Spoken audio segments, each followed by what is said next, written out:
बैतूल से। और 16 जून 2017 से मैं नेटसप के साथ में विष मुक्त खेती, रोग मुक्त जीवन और ऐसा मैं गांव-गांव और घर-घर तक मेरा एक उद्देश्य है कि जैविक खेती करना चाहिए।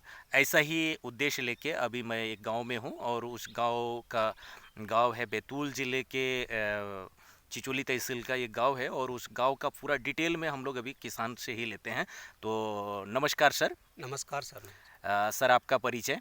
मैं दिलीप धुर्वे जी सर। और ग्राम असाड़ी, तहसील चिचोली, जिला बैतूल का निवासी हूँ। यस। और मेरी पढ़ाई diploma in engineering yes. Khandwa से किया हूँ। यस। और लगातार अभी 3-4 सालों से मैं खेती पे ध्यान दे रहा हूँ। अच्छा, पूरी तरीके से खेती करते हैं सर। बिल्कुल। जी, अभी आपके चने के खेत में है आए हुए हैं सर अपन। जी जी। तो मैं डिटेल में थोड़ा चने की खेती के बारे में जानकारी लूँगा, क्योंकि बहुत सारे किसानों के खेत भी अपन ने विज़िट किया और वापस आपका भी खेत में आए हैं। तो सर जानना चाहूँगा कि आपका अभी चने का फसल कैसा है? चने का फसल अभी तो ठीक है। जी। हल्की हल्की इल्ली लग रही है जहाँ तहाँ। जी।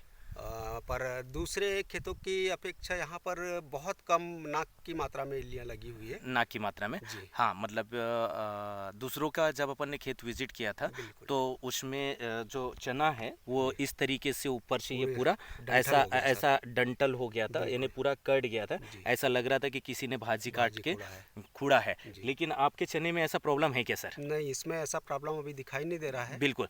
अच्छा, मैं एक जानकारी और चाह रहा था सर कि दूसरों के चना जब अपन ने देखा तो उनके खेतों में बहुत यानी ऐसा लाइन का लाइन पूरा चना सूखने लग गया, ख़राब होने लग गया। लेकिन आपके चना में मैं देखा तो आपके चने सूख रहे क्या सर? नहीं, चना सूख तो नहीं रहा, बहुत कम मात्रा में। यानी मतलब 1% भी नहीं है, उससे भी कम मात्रा में सूखा हुआ है चना। लेकिन उसमें ऐसा नहीं लग रहा कि वो सूखा हुआ है। यस। अच्छा सर, इतना जो सुरक्षित आपका फसल है, वो सुरक्षित रखने का क्या वजह है, मतलब क्या ज़रिया है? क्योंकि आप 4-5 साल से और डिप्लोमा होने के बाद में आप एक टेक्निक खेती करते हैं, तो आपने अपने फसल को कैसा सुरक्षित रखे सर? मैंने अपने फसल पे जब बोया था उसके बाद में 15 दिन के बाद में मैंने यहाँ पर सेत का वो स्प्रे किया था। अच्छा, सेत का जी सॉइल हेल्थ एनहांसमेंट टेक्नोलॉजी से तैयार किया हुआ सेत प्रोडक्ट का जी उपयोग जी किया था। जी, जो जिस नेटसर कंपनी का है। जी, तो उसका उपयोग किया था मैंने। जिससे ज़मीन के अंदर में माइक्रो हाँ। न्यूट्रॉन्स की पूर्ति हुआ जी था। जी। जो ज़मीन की 3 संरचनाएँ होते हैं, भौतिक, रासायनिक और जैविक, जैविक उसकी आपने पूर्ति क पूर्ति की। अच्छा, इसके ऊपर में डेफ़िनिट है कि आपने डिप्लोमा किया तो ये टेक्निक चीज़ों को आप समझ पाए और समझने की वजह से आपने उपयोग किया। जी जी अच्छा, और अभी जो आपने हाथ में ये जो दवाइयाँ पकड़ के रखे हैं सर, जी, इसका भी आपने स्प्रे चलाया सर जी। अभी? इसका स्प्रे भी मैंने एक बार कर दिया हूँ, जी। जिसकी वजह से मुझे ऐसा लग रहा है कि जो इल्लियों का प्रकोप है बहुत कम है। जी। और अभी मैं आज कल में फिर से स्प्रे कर दूंगा तो शायद इल्लियों पे कंट्रोल हो जाएगा। यस। अच्छा, जो आपका जो चना का पौधा बना हुआ है सर, तो क्या आप बोलेंगे सर कि इसमें अभी शाखाएँ किस तरीके से बन रहे हैं सर? शाखाएं तो बहुत अच्छे डेवलप हो रहे हैं सर इसमें। जी, जी। इसमें मैंने देखा जी।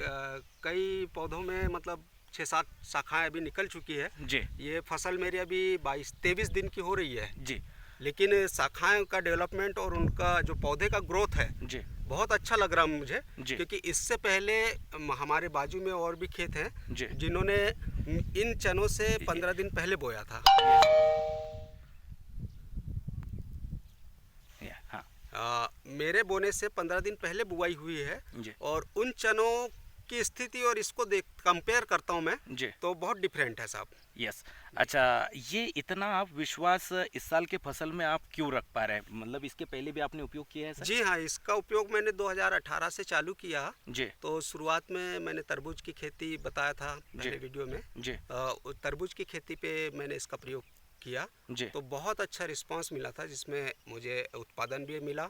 जी। और साथ में बारिश लगने के बाद में भी मतलब उस बेले में बड़े बड़े फल लग गए थे। Yes, yes. तो ये कहीं ना कहीं ये नेटसर कंपनी के द्वारा जो ऑर्गेनिक प्रोडक्शन किया गया उसका नतीजा है, जिसमें बायोफिट, बायो 99 और रेपअप वगैरह का मैंने उपयोग किया था। जी। अच्छा सर, आपने चना पिछले साल भी उपयोग किया था सर, आपने खेती किया था? जी, पिछले साल बहुत कम मात्रा में मैंने 20 किलो चना बोया था साहब। अच्छा, 20 किलो। जी। अच्छा, उसका तो कितना उत्पादन आ 20 गया? किलो का उत्पादन मेरा 1-1.5 कुंटल लगभग हुआ था। जी। और ब्रांचेस भी जिस चने में मतलब फलियों की मात्रा बहुत ज़्यादा थी। अच्छा, फलियों की मात्रा भी बहुत ज़्यादा जी थी। जी। अच्छा, आपके एरिया में वैसा 20 किलो पे कितना चना जो दूसरे किसान हैं वो ले पाते हैं? 20 किलो पे बड़े मुश्किल से 50-60 किलो का एवरेज निकालते हैं लोग 50-60 हमारे किलो का? यहाँ पे तो। यस। लेकिन मैंने उस उत्पादन को बढ़ा के देखा, जी। तो मुझे लगा कि यार इसमें बहुत अच्छा प्रॉफिट है, तो इस बार मैंने चना की मात्रा को ज़्यादा बोया हूँ। जी। मेरा चना लगभग 1 कुंटल से ऊपर है। जी। तो उसमें अच्छा। मैं देखता हूँ इस बार क्या एवरेज मिलता है, लेकिन मुझे विश्वास है जी। कि इस दवाई के माध्यम से बायो 99 के माध्यम से हाँ, अगर बायो। इसका मैं तरीके से प्रॉपर तरीके से अगर उपयोग करता हूँ, जी। तो स्वाभाविक है कि बहुत अच्छा रिस्पांस मिलेगा, क्योंकि पौधों से ही मुझे लग रहा है कि इनके ब्रांचेस और बड़े होंगे और शाखाएं टूटेगी, जिससे फल भी अच्छे लगेंगे। Yes, yes. चलिए, आपने बहुत अच्छी जानकारी दिया सर। यानी आप इन दवाइयों का उपयोग करके और उत्पादन को आप बहुत शानदार ले रहे हैं और फसल भी बहुत अच्छा है। तो मैं वापस सभी किसान साथियों से बात करना चाहूँगा कि अभी जैविक खेती ही फ़ायदेमंद खेती है, क्योंकि जैविक खेती से ही हम अच्छे दाम ले सकते हैं, उत्पादन बढ़ा सकते हैं और हमारी जो मातृभूमि है, जिससे हमारा पूरा जीवन चलता है और हमारे पूरे भारत को कृषि प्रधान देश कहा जाता है। और सही में आज ध्रुवे सर से मुझे बहुत कुछ सीखने के लिए मिला, क्योंकि ऑलरेडी डिप्लोमा किया हुआ है इंजीनियरिंग से और उसके बाद में भी ये टेक्निक खेती करते हैं और बहुत शानदार उत्पादन ले रहे हैं। अभी इनके पूरा खेत का मैं थोड़ा नज़ारा दिखाना चाहूँगा। अभी ये पूरा खेत सर का है और बहुत शानदार आप देख सकते हैं। ये टेक्निक इन्होंने से जो बल्लर की खेती है, सेमी की खेती है, वो भी खेती किए हुए हैं और आज मैं उनके खेत में आया हूँ और सर से जानकारी लेके बहुत अच्छा लगा। तो सर, लास्ट में एक चीज़ और पूछना चाहूँगा कि ये नेटसप की दवाइयाँ सभी किसान साथियों ने उपयोग करना चाहिए सर? बिल्कुल करना चाहिए सर। अच्छा, इसकी जो आप लागत लगाते हैं, इसके ऊपर जो पैसा खर्चा करते हैं, तो दिल से ऐसा लगता है कि मेरा पैसा ज़्यादा जाता है करके? नहीं नहीं, बिल्कुल नहीं लगता सर, क्योंकि जितना हम रासायनिक उर्वरकों में उपयोग कर रहे हैं, हाँ। उससे बहुत कम पैसे में मुझे लगता है कि इसका अच्छा रिजल्ट है और उत्पादन भी अच्छा है। जी, जी, जी।